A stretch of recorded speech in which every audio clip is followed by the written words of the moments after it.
মুক্তির সব চক্রান্ত ফাঁস করলো কম্পাস, মুক্তিকে জোরসে থাপ্পড় মারলো ঋতুজা। হ্যাঁ বন্ধুরা, এমনটাই দেখা যাবে। বিস্তারিত জানতে ভিডিওটিতে লাইক দিয়ে চ্যানেলটি সাবস্ক্রাইব করে শুরু থেকে শেষ অবধি দেখতে থাকো।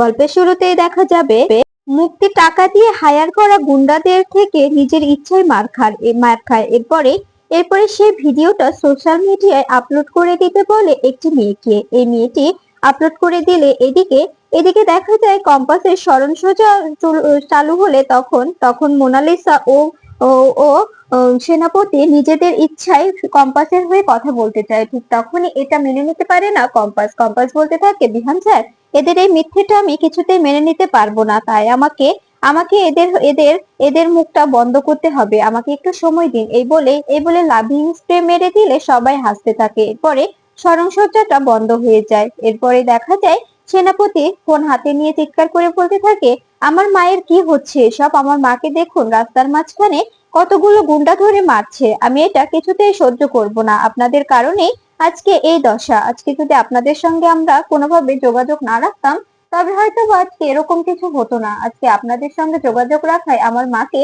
এভাবে রাস্তায় ফেলে মারছে। আপনারা তো বলেছিলেন যে আমরাই নাকি আপনাদের আপনাদের পরিবারকে বিপদে ফেলছি, কিন্তু এখন এখন দেখুন আমার মাকে কি করে ওরা মারছে।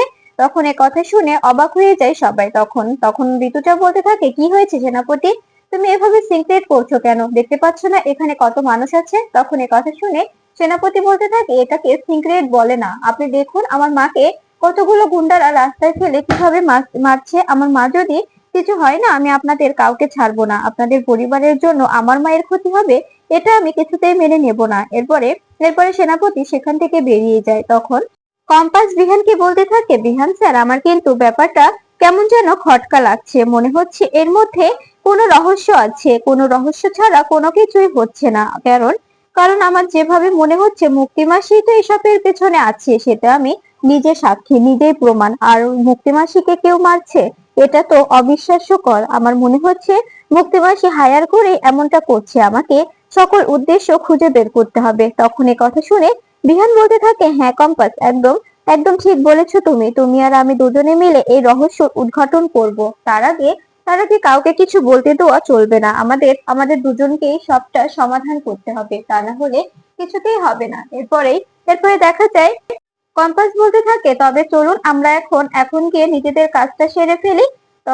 তখনই দেখা যায় বিহান ঋতুজাকে বলতে থাকে, মা তুমি বাবার সঙ্গে বাড়ি ফিরে যেও, আমি আমি দেখছি মুক্তি মাসের কি অবস্থা, আমি কম্পাসকে নিয়ে যাচ্ছি। তখন ঋতুজা বলতে থাকে, বিহান আমিও যেতে চাই, মুক্তি কোথায় আছে, কি অবস্থায় আছে আমিও জানতে চাই। তখনই তখনই বিহান বলতে থাকে, মুক্তি মাসে এখন কোথায় আছে আমি তো জানি না, তাই আমি ত্রিলোচন বাবুকে নিয়ে খুঁজতে যাচ্ছি। এরপরে ওনার খোঁজ পেলে হসপিটালে নিয়ে তোমাকে আমি ইনফর্ম করব, তুমি হসপিটালে চলে এসো। এই কথা শুনে তখন ঋতুজা বলতে থাকে, আমার কিন্তু বাবা বেশ ভয় লাগছে। মুক্তিকে সত্যি কি কেউ এভাবে মেরেছে? যদি এভাবে মারে, ওকে এভাবে মারবে কেন? ওর সঙ্গে কার শত্রুতা?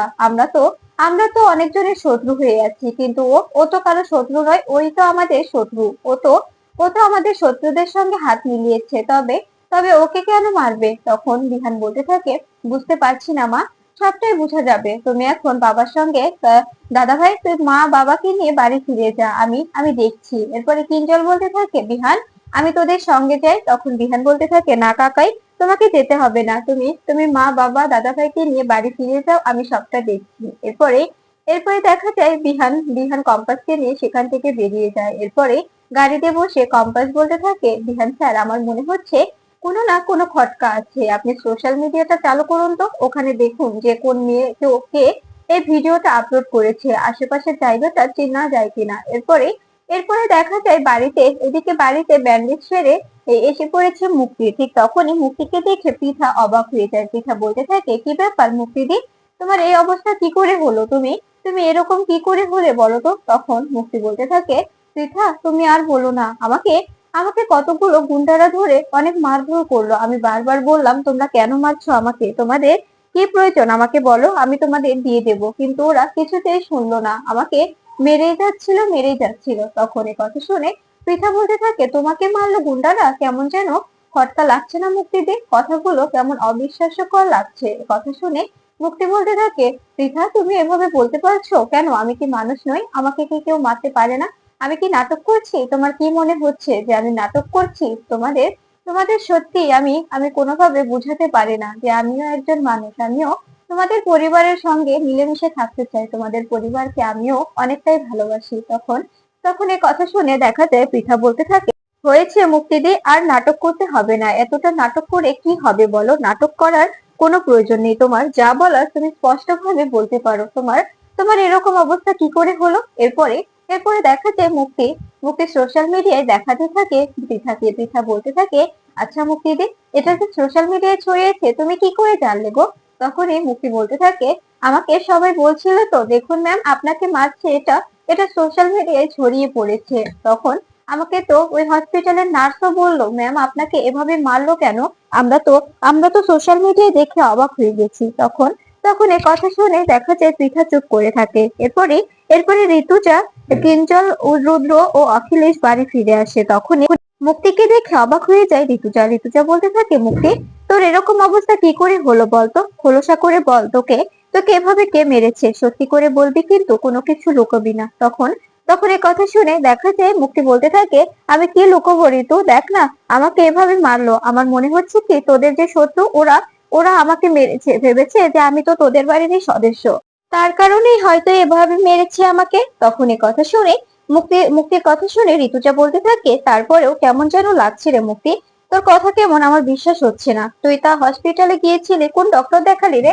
তখনই মুক্তি ভয় পেয়ে যায়। মুক্তি বলতে থাকে, আসলে ডক্টর দেখায়নি রে, ওখানে নার্স ছিল, নার্সের সঙ্গে কথা বলে নার্স ব্যান্ডেজ করে দিল, আমি বাড়ি ফিরে এসেছি। ভেবেছি তোরা অনেক চিন্তা করবি, কারণ ঘটনা তো সোশ্যাল মিডিয়ায় কে যেন আপলোড করে দিয়েছে, পুরো পুরো ঘটনাই সোশ্যাল মিডিয়ায় ছড়াছড়ি খাচ্ছে। আমি ভাবছি যে তোরা যদি আমাকে নিয়ে চিন্তা করে, তাই আমি বাড়িতে চলে এসেছি। তখন এই কথা শুনে ঋতুজা বলতে থাকে, তার মানে তুই ডক্টর দেখাসনি? মানে কেন ডক্টর দেখাসনি? তো তো ডক্টর দেখানো উচিত ছিল, যদি কোনো রকম কোনো ইনজুরি হয়ে থাকে তখন কি হবে? তখন তখন মুক্তি বলতে থাকে, না না সমস্যা নেই, আমি পরে ডক্টর দেখে নেব। আমি আমি ভেবেছি আগে তোদের কাছে গিয়ে সবটা বলি যে আমাদের আমাদের শত্রু কিন্তু অভাব নেই, চারপাশে শত্রু ছড়িয়ে পড়েছে, সব শত্রুরা আমাদের মারতে চাইছে। যদি যদি না বলি, তোদের যদি আবার কোনো ক্ষতি হয়ে যায়, তার কারণে আমি আমি ডক্টর না দেখিয়ে চলে এসেছি। তার থেকে বড় কথা, ওখানে ডক্টর ছিল না, ডক্টর একটু কাজে বাইরে গিয়েছিল, তার কারণে নার্স ছিল, নার্সের সঙ্গে কথা বলেই আমি চলে এসেছি। তখন এই কথা শুনে দেখা যায় ঋতুজা বলতে থাকে, তোর উচিত ছিল যে আমাদের কাউকে ইনফর্ম করা আর ওখানেই থেকে যাওয়া। তখন তখন দেখা যায় মুক্তি বলতে থাকে, আমি যে ডক্টরের কাছে গিয়েছিলাম এটা কিন্তু শ্রেষ্ঠা দেখেছে, তুই শ্রেষ্ঠাকে জিজ্ঞেস করতে পারিস, তোর যদি বিশ্বাস না হয়। তখন ঋতুজা বলতে থাকে, এটা বিশ্বাস আর অবিশ্বাসের কি হলো, আমি তো বুঝতে পারছি না মুক্তি, তুই এভাবে এভাবে কেন কথা বলছিস, এভাবে কেন যুক্তি দিচ্ছিস? সব জিনিসে এভাবে যুক্তি দিতে নেই, তুই জানিস না? তখন এই কথা শুনে দেখা যায় মুক্তি বলতে থাকে, না না আমি তো সেভাবে বলিনি, তুই আমাকে ভুল বুঝছিস। তখন এই কথা শুনে দেখা যায় ঋতুজা বলতে থাকে, ঠিক আছে, তো তুই যেহেতু সত্যি বলছিস আমি সেটাই মেনে নিলাম, এখন রেস্ট নিয়ে পরে আমি দেখছি কি করা যায়। এদিকে এদিকে দেখা যায় কম্পাস সেই জায়গাটাতে চলে আসে। সেখানে এসে লোকজনদের জিজ্ঞাসা করতে থাকলে তখন লোকজন বলতে থাকে, কই আমরা তো কিছু দেখিনি। এরপরে এরপরে দেখা যায় যে যে এই মেয়েটি ভিডিও করেছিল, আচ্ছা আচ্ছা সেই মেয়েটির ছবি দেখা যায়। তখনই এটা দেখে অবাক হয়ে যায় কম্পাস। কম্পাস মেয়েটার মুখ পুরোটা বুঝতে পেরে মেয়েটার খোঁজ করতে থাকে। এরপরে এরপরে সেই গলিতে একটি বাড়িতে মেয়েটা ও তার দলবলকে পাওয়া যায়। তখনই এটা দেখে কম্পাস বলতে থাকে, কি তোমরা ভেবেছো যে তোমরা এভাবে গা ঢাকা দিয়ে রাখতে পারবে আমাদের? আমাদের সত্যি করে বলো ঘটনা কি ঘটেছিল, তা না হলে পুলিশে দেবো। এরপরে মেয়েটা ভয় পেয়ে যায়, মেয়েটা বলতে থাকে, সবকিছু খুলে বলে। এরপরে দেখা যায় কম্পাস সবাইকে সঙ্গে নিয়ে চৌধুরী বাড়িতে আসে আর সবকিছু স্টেটমেন্ট নেয়, ফোনে ভিডিও করে নেয় কিভাবে কি হয়েছিল সবকিছু। এরপরে এরপরে দেখা যায় তখন চৌধুরী বাড়িতে এসে কম্পাস ভিতরে ঢুকলে তখন তখন বিহান বলতে থাকে, কি ব্যাপার মুক্তি মাসি, তোমার এরকম কি করে হলো গো? তখন তখন দেখা যায় মুক্তি বলতে থাকে, আর ভালো লাগছে না বিহান, যাই আসছে সেই বলছে কি করে হলো, দেখতে পাচ্ছিস না আমাকে, আমাকে মেরেছে, অনেক মেরেছে, অনেক লেগেছে রে বাবা, তুই সোশ্যাল মিডিয়ায় দেখিস নি? তখন তখন এই কথা শুনে বিহান বলতে থাকে, কেন? আমি তো সোশ্যাল মিডিয়ায় দেখলাম যে কিছু ছেলেরা তোমাকে মারছে, আর তুমি তুমি বলছো আমাকে বাঁচাও, টাকা নিয়ে নাও, এগুলো বলছিলে, কিন্তু ছেলেগুলো কেন মারলো গো তোমাকে?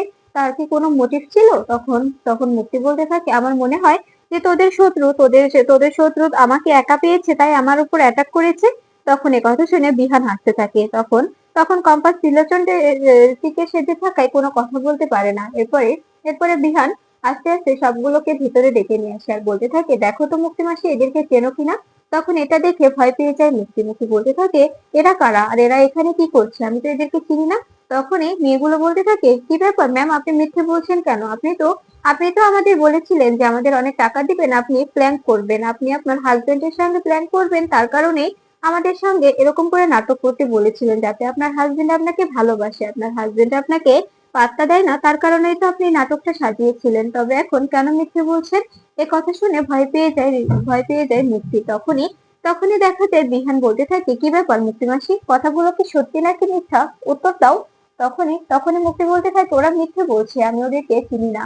তখনই তখনই দেখা যায় ঋতুজা মুক্তিকে থাপ্পড় মারে আর বলতে থাকে, লজ্জা করে না তোর এভাবে এভাবে নাটক সাজাচ্ছিস? তুই তুই এরকম করে নাটক সাজাচ্ছিস, তার কারণটা আমি বুঝতে পারছি না। তখনই বিহান বলতে থাকে, এটা এটা না বোঝার কিছু নেই মা, উনি উনি চাইছেন যে আমরা আমরা যাতে ভাবি যে উনি আমাদের উপরে কোনো অ্যাটাক করছেন না। ওনার উপরেও তো অ্যাটাক হয়েছে, তবে তবে উনি কি করে আমাদের উপর অ্যাটাক করবে?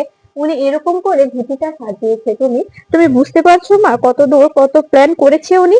তখন এ কথা শুনে দেখা যায় ঋতুজা মুক্তিকে আবার থাপ্পড় মারে আর বলতে থাকে, তুই সত্যি করে বল এসবের পেছনে কে আছে। ঠিক তখনই অখিলেশ সে মুক্তিকে বলতে থাকে, শোনো মুক্তি, তুমি যদি সত্যটা না বলো, তবে এখানে এখানে তোমাকে আমি এমন অবস্থা করব না, আমি এবার তোমাকে পুলিশে দিতে বাধ্য হব। এবার আর ঋতুজার কথা শুনবো না আমি। এই কথাটা তুমি মাথায় রেখো, এবার ভেবে নাও তুমি কি করবে। তখন এই কথা শুনে মুক্তি ভয় পেয়ে যায়। মুক্তি বলতে থাকে, প্লিজ অখিলেশ, তুমি এভাবে বলো না, আমি তো তোমাকে ভালোবাসি, তুমি তো আমাকে ভালোবাসো, আমি সত্যি তোমাকে তোমাকে বোঝানোর জন্য এমনটা করেছি। তখন তখন দেখা যায় কথা শুনে ঋতুজা বলতে থাকে, আমি বুঝতে পারছি মুক্তি, তুই কিসের জন্য এই কাজটা করেছিস, তোকে আমি কখনোই ক্ষমা করতে পারবো না। এবার আর তোকে এখানে রাখার কোনো প্রশ্নই ওঠে না।